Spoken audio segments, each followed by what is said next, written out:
Že res, da gre za planoto, res pa je tudi, da kake hude ravnine na Vojskem ni. In čeprav domačini pravijo, da sta do Idrije le 2 ovinka, jih je na 12-kilometrski cesti precej več. Tem turistom je to pač amazing jim je.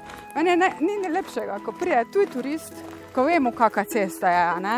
Pa stopi iz avta, pa reče, oh, it's so amazing, it's so beautiful. Sploh ne omenjajo ceste, njim je pač to fajn.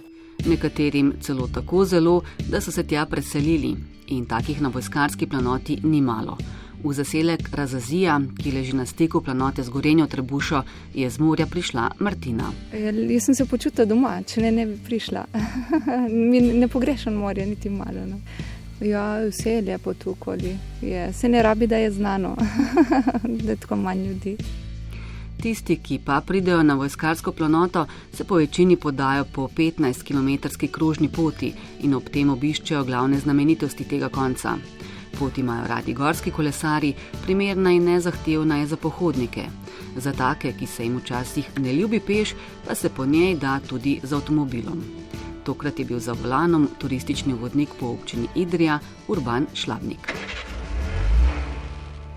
Izhodišče za to krožno pot vzamemo v centru vasi Vojsko, ali pa kot delamo mi danes, da vzamemo za izhodišče kmetijo Naš raj in v bistvu naredimo krog po vojskarski planoti in na tej poti pogledamo kar nekaj zanimivosti.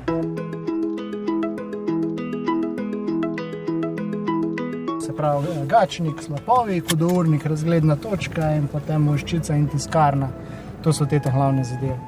In prvi postanek je bil Hudournik, ki je z nadmorsko višino 1148 metrov najlepša razgledna točka vojskarske planote. Ja, to je ta razgledna točka. Tik pod nami se v bistvu razteza po celotni dolžini idrijski tektonski prelom, ki se začne v bistvu zelo na zahodu, blizu Italije, prečka celo v bistvu zahodno Slovenijo, gre lih tukaj pod nami, teče skozi Idrijo, zaradi tega v Idriji tudi nastanek rudnika in potem se konča v okolici reke na Hrvaškem. Naprej pa se pravi Cerkljansko hribovje in Julijske Alpe.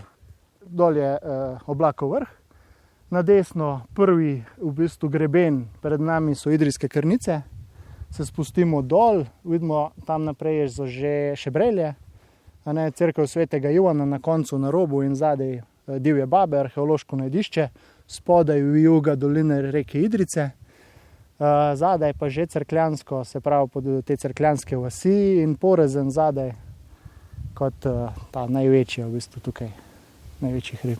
Zdaj, zakaj je Huda ura?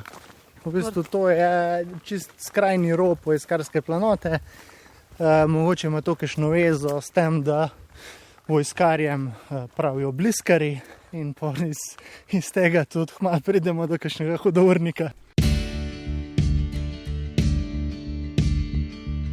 Vojskarska planota pa nima le naravnih znamenitosti, pač pa tudi bogato zgodovino, predvsem tisto povezano z drugo svetovno vojno. Po kapitulaciji Italije je bilo to območje znano kot osvobojeno ozemlje. Na njem je bilo močno prisotno odporniško gibanje in partizanske enote. Napadle v zadnji in najhujši nemški ofenzivi danes opominja partizansko grobišče na Vojščici. O njem je več povedal zgodovinar Matevž Šlabnik. Torej, zdaj se nahajamo tukaj na Vojščici. To je, koliko je bilo zdaj vožnje, v bistvu par minut od Hudournika, tam od izhodišča.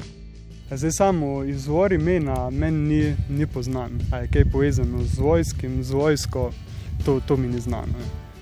Je pa, zakaj je v bistvu ta spomenik tukaj, ne ravno tukaj na tem predelu, kjer smo se danes vozili, ne so se takrat, smo rekli, marca, aprila, tisti najhujši boj odvijali, torej nekaj med Gačnikom, Hudournikom in tukaj na tem področju. Je pa tudi zanimivo, mogoče ne samo oblika teh kamnov, to ne bi nekako ponazarjalo krogle, torej svinčene izstrelke, to je en tak simbolizem, vse skupaj pa seveda nekako v obliki srca, nekaj en tak spomin na tako mesto spomina tukaj. Čez vojsko je poleti leta 1944 potekal tudi znameniti prenos ranjencev, ko so iz bolnic Franje in Pavle približno 100 ranjenih in bolnih prenesli v Loško dolino in potem z letali odpeljali v Italijo, kjer so bili pogoji zdravljenja precej boljši. Bolnica Pavla se do danes ni ohranila, o njej priča le spomenik na Hudem polju. Zato pa je odlično ohranjena Partizanska tiskarna Slovenija. V njej so s pretihotapljenim strojem iz Italije natisnili več tisoč izvodov partizanskega dnevnika, ki je bil edini odporniški dnevnik v okupirani Evropi.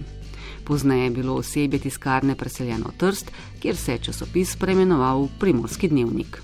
V bistvu zanimiva je tiskarna Slovenija prav zato, ker je dejansko ohranjena v avtentičnem stanju. Se lepo skrbi že vse od konca vojne in se tam da videti v bistvu ta brzotiskalni stroj, ta tavel, ki so ga pač med vojno pretihotapili iz Italije.